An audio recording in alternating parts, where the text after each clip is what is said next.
Mateus, capítulo... Cadê que eu marquei aqui? Jesus. Está aqui. Mateus, capítulo 26, versículo 69. Pensa num capítulo grande, né? No versículo 69 até o versículo 75. Estamos estudando, lembram? Capítulo 26, tá? Mateus 26, versículo 69. Estamos estudando a vida de um personagem bíblico, que é Pedro, tá? E mais uma vez ele vai aparecer aqui para um momento de aprendizado individual com Deus, tá?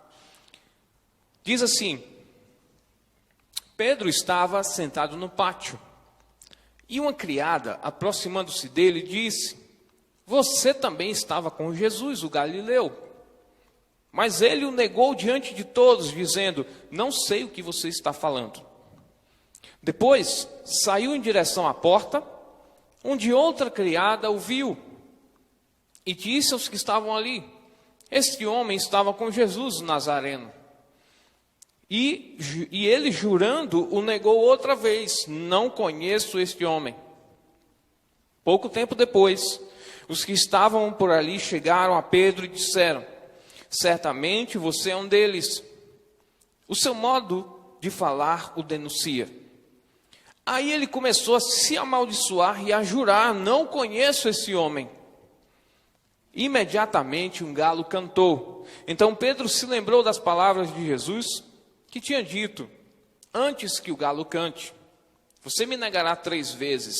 E saindo dali, chorou amargamente. Glorioso Pai, te louvamos, Deus, pela porção da tua palavra que está sendo propagada mais uma vez hoje. Conhecemos o poder, Senhor, que emana da tua voz.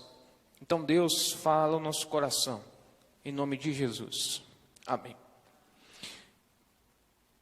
Que momento difícil na vida de Pedro.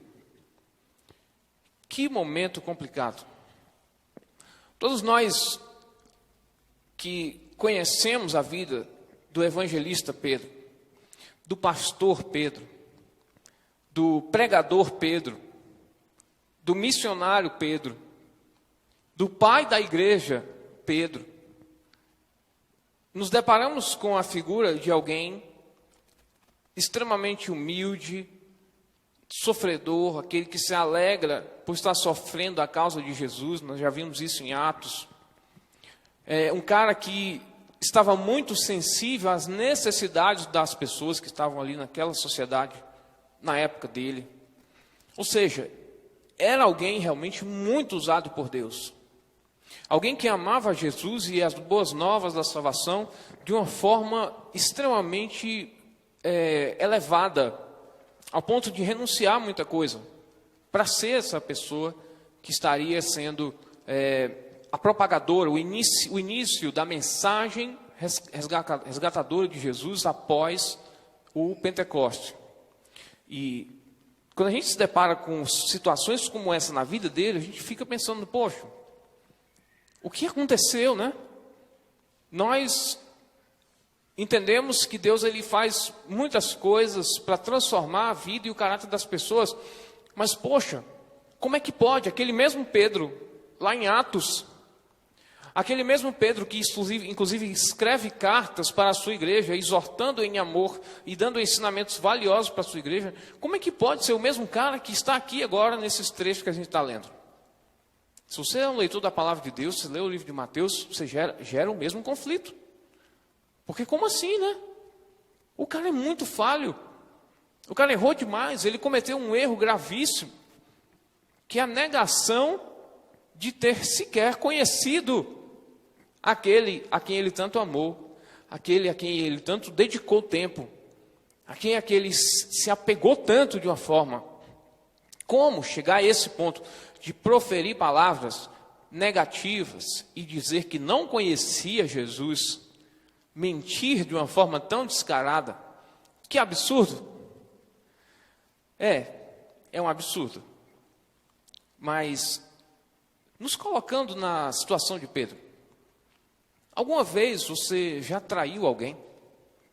Alguma vez você já mentiu para alguém? Alguma vez você já negou ter conhecido alguém? No caso dos jovens, né, que começam a paquerar o menino com a menina, e aí chega alguém e diz assim, e aí, cara, tá curtindo lá, tá gostando da menina, né? Tá dizendo, não, você tá enganado. Né? Tipo, situações assim, nem conheço, não sei nem quem é essa pessoa que você está falando.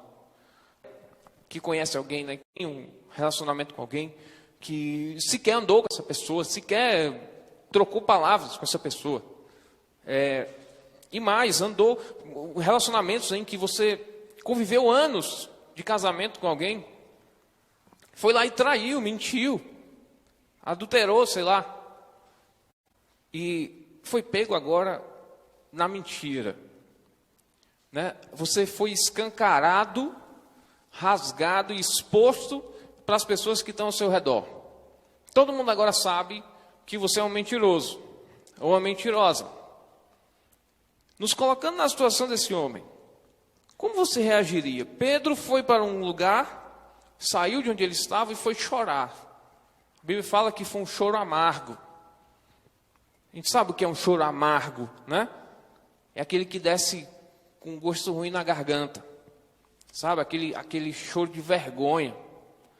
Aquele choro de arrependimento, de conversão, de mudança. É um choro que transforma. Tipo, você era uma pessoa, chorou daquele jeito e seguiu a vida de uma forma diferente. Nós sabemos que Pedro, depois desse momento, aprendendo essa última lição mais forte que ele estava aprendendo, se tornou alguém que Jesus gostaria que ele fosse. Mas ele tinha que passar por uma situação como essa. Domingos atrás a gente falou sobre um Pedro que era corajoso demais, impulsivo demais. Né? Um cara que se lançou às águas, mas que a primeira situação adversa começa a afundar. Lições precisavam ser aprendidas. No outro domingo nós falamos sobre um Pedro que amava demais, que não queria que Jesus morresse nem ressuscitasse, que nada de ruim acontecesse com Jesus, porque ele amava demais Jesus, e lições precisavam ser aprendidas, porque Jesus tinha que morrer, dar a sua vida, para que nós pudéssemos ser salvos. Então o amor de Pedro estava em segundo lugar, e a prioridade realmente era fazer a missão que Deus colocou para Jesus. Então Pedro, ame menos, né? Reconheça a sua condição. E agora Pedro sendo colocado mais uma vez no seu lugar, de uma forma muito complicada, de uma forma extremamente amarga, extremamente marcante para a sua vida, mas que era necessário para que ele se transformasse em alguém que Jesus Cristo gostaria que ele fosse. Você já se transformou nessa pessoa que Jesus gostaria que você fosse? Você já tem vivido uma vida segundo os propósitos de Deus para a sua vida? Você já tem elaborado planos que são os mesmos planos de Deus para a sua própria vida? Se isso não aconteceu ainda, meu querido, é porque você ainda não passou por uma conversão. Esse momento da conversão é algo que nem sempre vem acompanhado de um choro, mas é algo que é extremamente necessário para a caminhada do crente. Muitos se tornam seguidores de Jesus, aqueles que seguem, né? Que vão junto, andando pelo caminho. Mas nem todos foram verdadeiros discípulos do Mestre, que são aqueles que são imitadores de Jesus, e estão replicando os atos de Jesus por onde vão. Existe uma diferença muito grande entre seguidor e discípulo. Para se tornar discípulo, você realmente tem que passar por um momento de conversão. E eu acredito de verdade que Pedro passa aqui por um momento de conversão na hora em que ele nega Jesus. Que coisa, não? Como é que uma pessoa se converte negando o próprio Cristo? Complicado entender isso, né? Mas é nessa hora do confronto, é nessa hora onde o Espírito Santo revela quem você é, que você consegue elaborar quem Deus gostaria que você fosse. Sem o autoconhecimento de quem você é hoje, e sem a declaração pública, ou para o próprio Deus, da sua situação pecaminosa, não tem como ser convertido, e não tem como viver o plano de Deus para a sua vida. Todo ano eu começo sempre com a mesma coisa. Gente, estamos iniciando mais um ano. Faça uma análise da sua caminhada com Deus até agora. Olhe para você, veja se você é convertido mesmo, se você realmente topou com Cristo e não vai abrir em canto nenhum. Olhe para a sua caminhada até agora e veja se você está esse tempo todo na igreja, esse tempo todo religiosamente seguindo Jesus, mas se durante esse tempo todo você ainda não se converteu, meu amigo, para ontem, mude de postura, mude de mente. Porque em algum momento, se Deus realmente tem um plano para a sua vida, Ele vai transformar a sua vida, e muitas vezes pode ser de uma forma muito cruel, de uma forma que vai descer amargo pela sua garganta. Eu não estou profetizando coisa ruim não, viu? Na sua vida. Eu estou falando justamente para alertar todos nós como crentes. Né? É difícil, inclusive, quem cresceu na igreja, estabelecer o dia da sua conversão. Né? Você cresceu ouvindo falando de Jesus. Você cresceu indo para a igreja, para o cultinho. Você foi uma criancinha, uma florzinha de Jesus, né? Florzinha de Jesus. Aí, abra a boquinha, né? Tal. E você vai aprendendo aquelas coisas, né? Religiosamente falando, né? Você começa a crescer, você vai para o culto. Culto dos grandes, né? O cultão. Começa a ir lá, aprende os louvores. Aí o cara, agora eu quero começar a tocar um instrumento. Aí o cara, pô, vou aprender alguma coisa.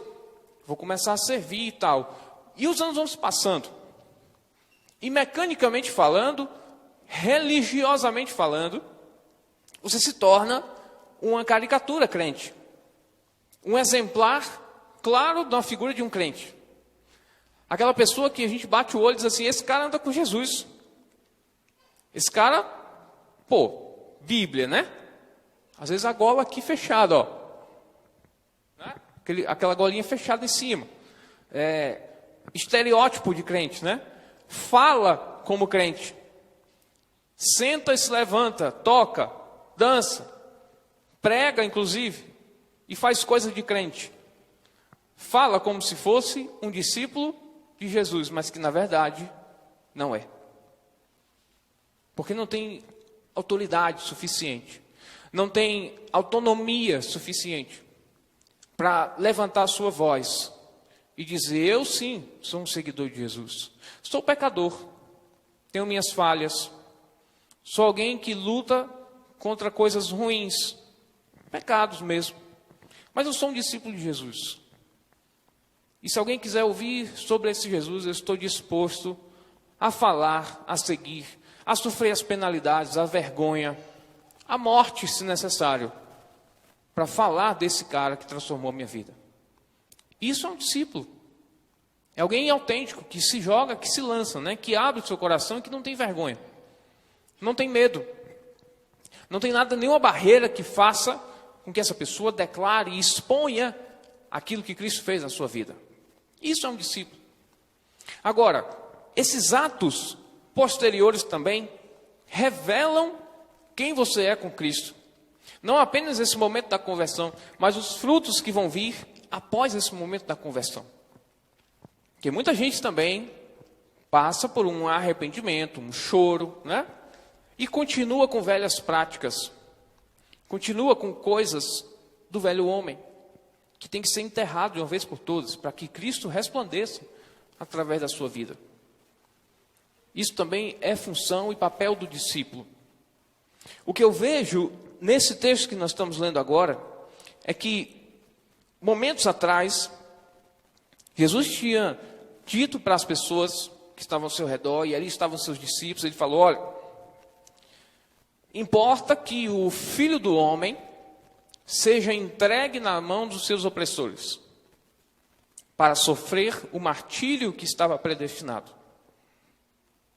Pedro, o cara, né, que era sempre o primeiro a falar, né? Aquele que tinha mais impulso na fala, aquele que a gente não tem dúvida nenhuma do apego, o amor, o zelo que ele tinha por Cristo.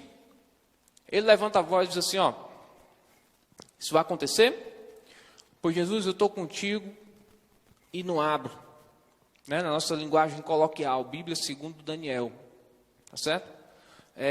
Estou contigo e não abro. Ou seja, Jesus, o que acontecer contigo vai acontecer comigo também. Vão te matar, eu vou morrer também. Né? Se necessário, eu dou a minha vida. Os outros vêm naquela situação dizem, eu também. E Jesus disse, peraí. Todo mundo que está aqui vai me abandonar. Eu não estou perguntando, não. Eu estou dizendo. Isso vai acontecer. Vocês vão me abandonar. E Pedro ainda reforça, diz, eu não. Os outros podem te abandonar, mas eu vou permanecer com o Senhor até o final. Coitado, para que ele foi dizer isso, gente? Hein, Janiel, para que esse homem foi falar esse negócio? Tu podia ter ficado calado, não tem aquelas coisas, né? Melhor ficar calado. Você podia ter ficado calado, irmão, para não ouvir essa. Tinha ficado tão bom, né? Todo mundo igual, abandonando Jesus, ó. Todo mundo no mesmo barco. Aí Pedro vai lá e solta essa. Estou contigo. Se for preciso morrer, eu morro também. Ah, Pedro, se eu te disser uma coisa, cara, ainda hoje, tu vai me negar 3 vezes antes que o galo cante. Quando o galo cantar, você vai ver o que vai acontecer. Naquela hora, acho que Pedro não entendeu bem a história. Estava ainda muito confiante, e esse excesso de confiança fez com que ele entrasse nessa onda de se achar alguém superior, de se achar alguém autossuficiente, de se achar alguém que já conviveu muito com Jesus e que estava pronto para qualquer situação, né? De levantar a bandeira, de ir lá lutar e morrer pela causa de Cristo, mas ele não estava. Esse excesso de confiança, a falta de abertura e transparência em dizer, eu tenho medo, eu sou alguém que, desisto das coisas que eu prometo. Eu sou alguém que luto contra essa coisa da perenidade, da permanência dos planos de Deus para a minha vida. Eu sou essa pessoa. Ao invés de ele ter feito isso, não. Manteve essa postura altiva e confiante, né? De que o que ele estava falando ia acontecer. Mas Jesus já tinha alertado. Quando isso acontece, é como uma faca no peito do próprio Pedro. Jesus não estava chateado com Pedro. Jesus já sabia que isso ia acontecer. Você vai ver isso em momentos depois, né? Lá em Lucas, lá em João, quer dizer, no finalzinho do livro, você vai ver Jesus reconciliando com Pedro, né? Retratando, curando a vida de Pedro, né? Para mostrar que não havia ressentimento por causa dessa negativa. Mas para o Pedro, houve um momento extremamente importante na vida dele. Um momento em que ele é confrontado com ele mesmo. Para ele ter consciência de que ele não era aquilo tudo que ele estava achando que ele era. Para que ele baixasse um pouquinho a Cristo e dissesse, cara, eu não sou nada. Desses caras que abandonaram Jesus, eu sou o pior. Porque os que abandonaram, quando Jesus disse que ia abandonar, baixaram a cabeça e ficaram calados. Eu não. Eu ainda quis aparentar para as pessoas e mostrar uma aparência de santidade, uma aparência de cristão, que na verdade eu não era. E eu fico imaginando a oração desse homem depois daqui. Esse choro amargo e esse homem orando a Deus. O que ele deve ter falado para Cristo? O que ele deve ter dito para Deus, né? A gente vai saber depois, futuramente, com Cristo, a gente vai saber. Eu quero me encontrar com Pedro e trocar uma ideia com ele. Cara, como foi isso, né? Esse momento contigo? Como foi isso aí, né? Me explica. Né? Mas eu imagino que dentro desse choro amargo, esse choro onde ele estava sendo confrontado com ele mesmo, a conversão aconteceu. E ele deve ter elevado a voz a Deus e ter pedido perdão a Deus pela pessoa que ele era. Por aquilo que tinha acontecido, pelos fatos que ele achou que na mentalidade dele iriam acontecer de forma diferente, mas que foram essenciais para que o aprendizado e a lição acontecesse na vida dele. Lembra que eu falei domingos atrás que para seguir a Cristo a gente tem que ir se negando, né? Renunciando, baixando, diminuindo, né? Para que Cristo realmente resplandeça e cresça e apareça na nossa vida? Pois é. Muitas vezes isso vai acontecer no momento em que você vai ser exposto no seu caráter, naquilo que você é. E gente é complicado quando isso acontece, mas é transformador. É algo que é necessário para que você se torne um discípulo de Jesus, alguém que vai frutificar, que vai transmitir a mensagem verdadeira, o evangelho verdadeiro para a vida das pessoas. Sabe por quê? Porque você viveu isso. Você não viveu isso de ouvir falar, você experimentou. Você experimentou o gosto ruim, amargo, de se confrontar, de ver quem você era, de quem você estava se transformando ao longo dos anos, de cair à conclusão de que você era um mero assistidor das coisas que Deus se importava, das coisas que Deus gostaria.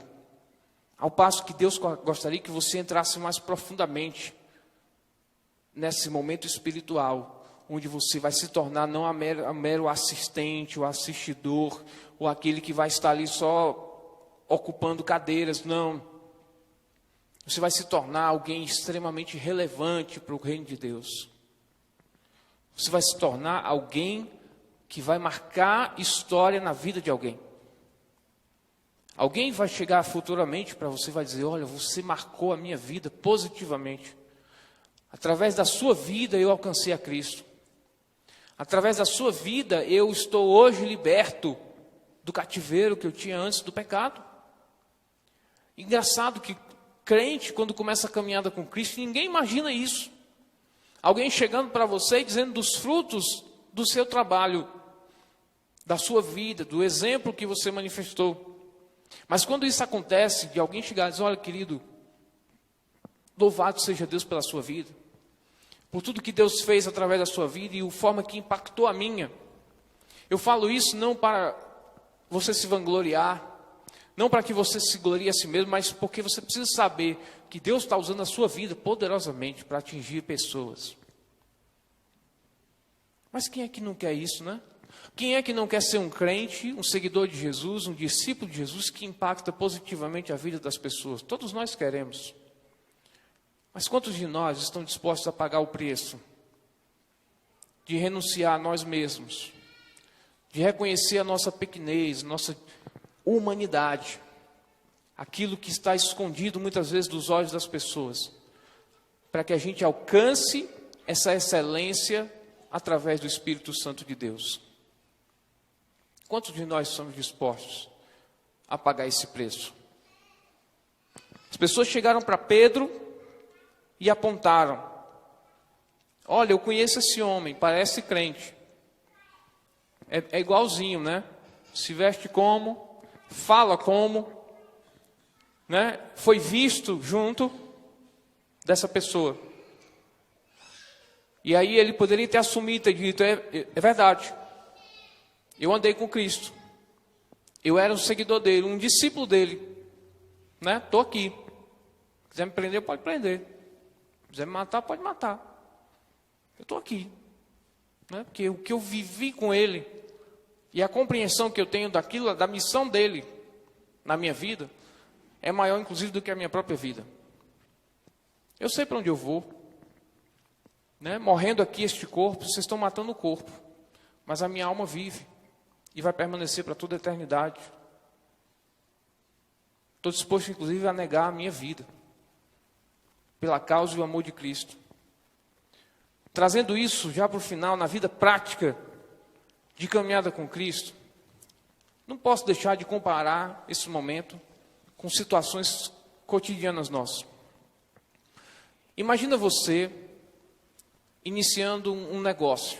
Você vai montar um negócio. E aí você precisa, para montar esse negócio, você tem que ter alguém para trabalhar com você, porque você não vai montar um negócio sozinho. Né? Por mais que você seja um empresário individual, tem alguém para ajudar você a fazer outras coisas que você não sabe fazer. E aí você pensa, vou montar uma sociedade, vou montar um negócio, eu preciso de um sócio. A Bíblia nos orienta a escolher bem os nossos parceiros, saber bem com que a gente se relaciona, ter cuidado com o jugo desigual, uma carga, um fardo desigual. E aí eu digo para Deus, não, eu sou confiante em mim mesmo, né?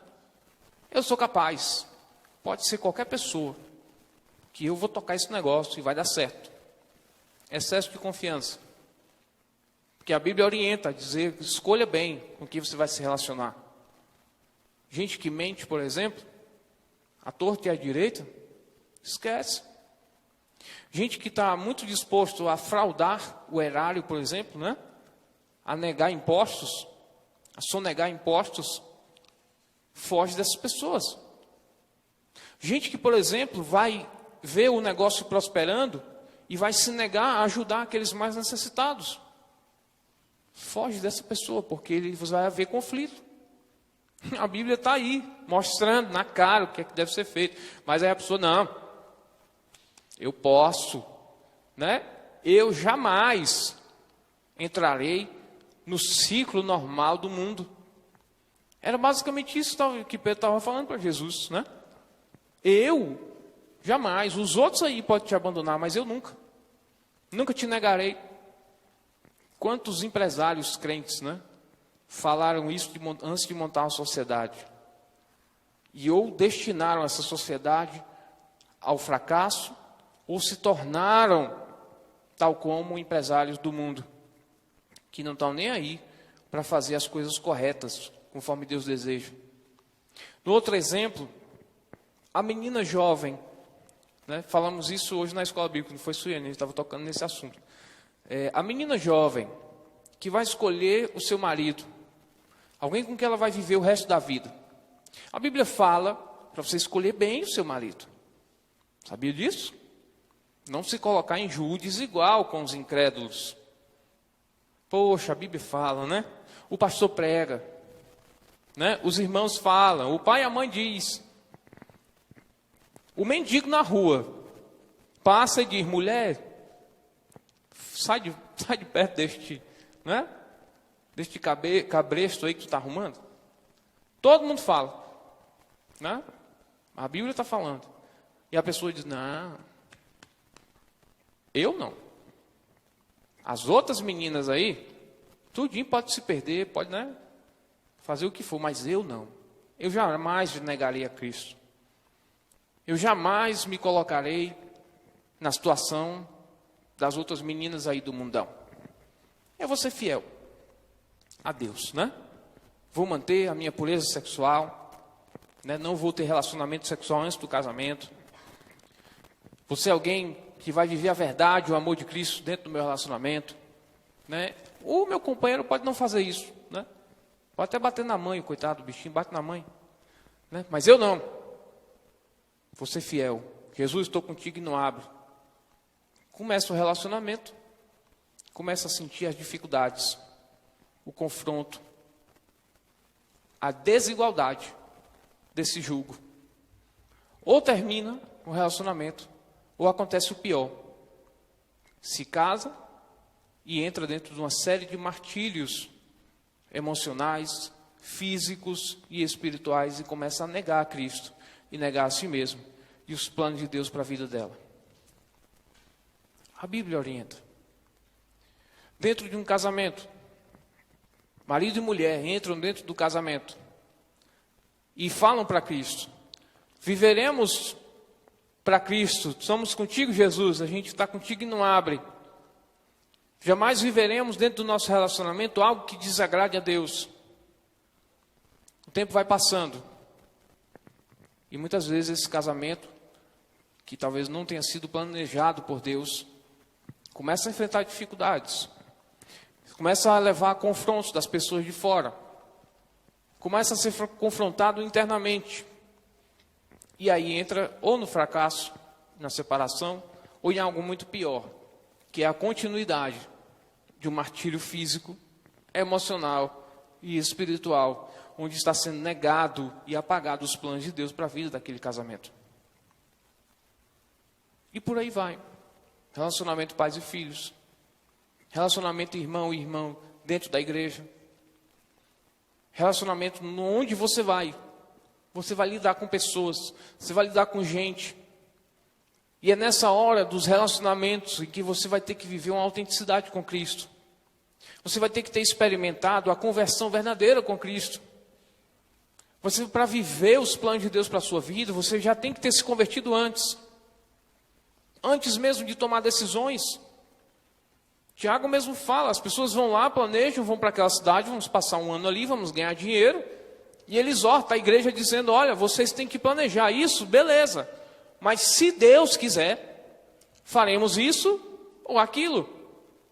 Entendemos a submissão a Cristo como algo primordial e fundamental na nossa caminhada. Isso é a vida de um discípulo.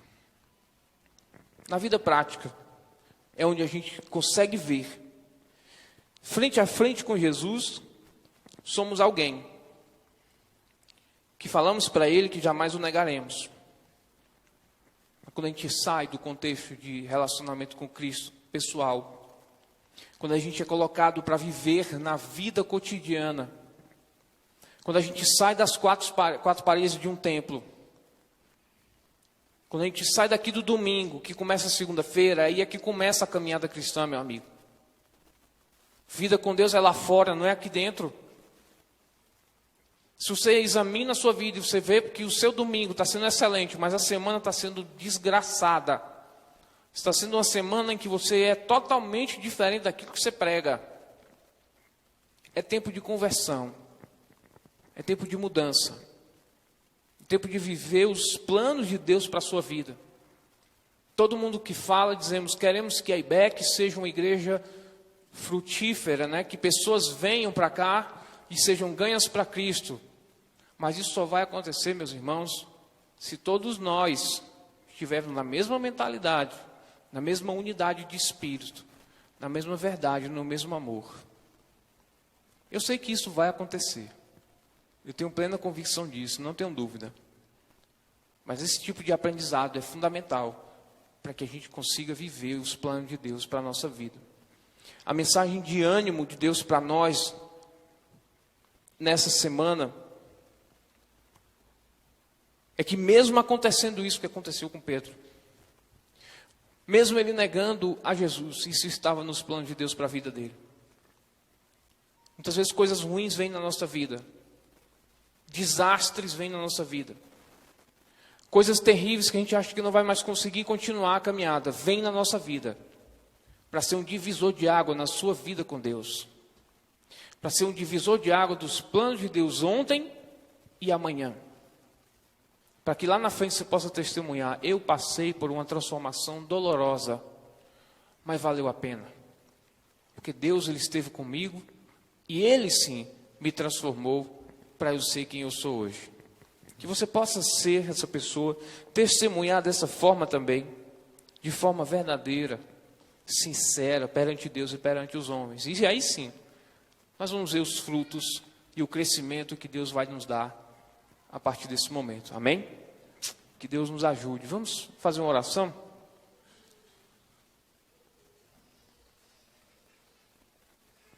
O louvor pode vir aqui à frente já para a gente entoar o último cântico. Sei que muita gente vem no domingo, uma ânsia, né? De ouvir uma mensagem para o seu coração, um consolo. Espero que essa mensagem também tenha servido de impacto positivo para a sua vida. Que eu não estou aqui para pregar desgraça, pelo contrário, estou aqui para pregar a graça, que dá ânimo, que transforma o nosso dia, que nos faz enxergar um futuro ideal de Deus para nós. Assim como Pedro aconteceu. Nessa hora, nesse momento de oração, nós vamos pedir a Deus que nos revele isso mesmo. Não claramente, que a gente não sabe o futuro, mas que Deus nos revele e deixe claro no nosso coração que Ele tem um plano de paz, um plano de perdão, um plano de alegria para a nossa vida, não de tristeza, não de morte, não de sofrimento. Porque Deus é assim, né? Nosso Deus, Ele é um Deus de paz. Amém? Vamos ficar de pé para a gente fazer essa oração? Você que vai fazer essa oração de forma muito sincera diante de Deus, pegue sua mãozinha e coloque aí no seu coração. Feche seus olhos. Pedi até para desligar as luzes aqui do auditório, por favor. Se concentre em Deus e não pense nas pessoas que estão ao seu redor, em quem deveria estar aqui para ouvir essa mensagem. Não, pense que Deus falou no seu coração hoje. que Deus ele está preocupado com o seu coração. Ele está preocupado não com a sua roupa, aquilo que você veste, não o dinheiro que você vai ganhar na semana, os projetos, os sonhos materiais ou relacionamentos. Agora não, Deus está preocupado com o seu coração hoje. Se Jesus está sondando o seu coração, Ele está enxergando que tem perdão para ser ministrado, permita que o Espírito Santo hoje tome um lugar aí no seu coração e transforme a sua mente, para que amanhã, não depois, amanhã mesmo, você vá lá e perdoe essa pessoa. Ou então peça perdão para essa pessoa que você magoou. A gente não sabe o dia de amanhã, a gente não sabe o que vem depois. Se Jesus examinando o seu coração, Ele está vendo que existe culpa sendo carregada nesse coração, que em nome de Jesus, o teu Espírito, Deus, possa ir nesse coração e livrá-lo de toda a culpa, de todo fardo que a culpa carrega. Que essa pessoa possa se perdoar. Ó Deus, também, Senhor, se tu examinando esse coração, Pai, tu enxergas que existe, Deus, barreiras para serem transpostas, para que essa vida, Deus, se entregue completamente nas tuas mãos, meu Deus, que o teu Espírito Santo faça isso hoje. Derrame um bálsamo, um consolo, aquele gosto suave e não amargo, aquilo, Senhor, que vem para consolar, aquilo que vem para transformar e restaurar, Deus, vidas. Que seja, Deus, um momento especial na tua presença para esta vida, que haja realmente um renovo, tanto espiritual como emocional também. Que emoções sejam curadas hoje, Senhor. Que esse coração sofrido possa encontrar em Ti, Deus, o acalento, o repouso, a dádiva de ter um Pai que ama e zela por essa vida. Meu Deus, te oramos e te pedimos para que isso seja feito hoje, agora. Que o teu milagre, Deus, venha sobre este povo.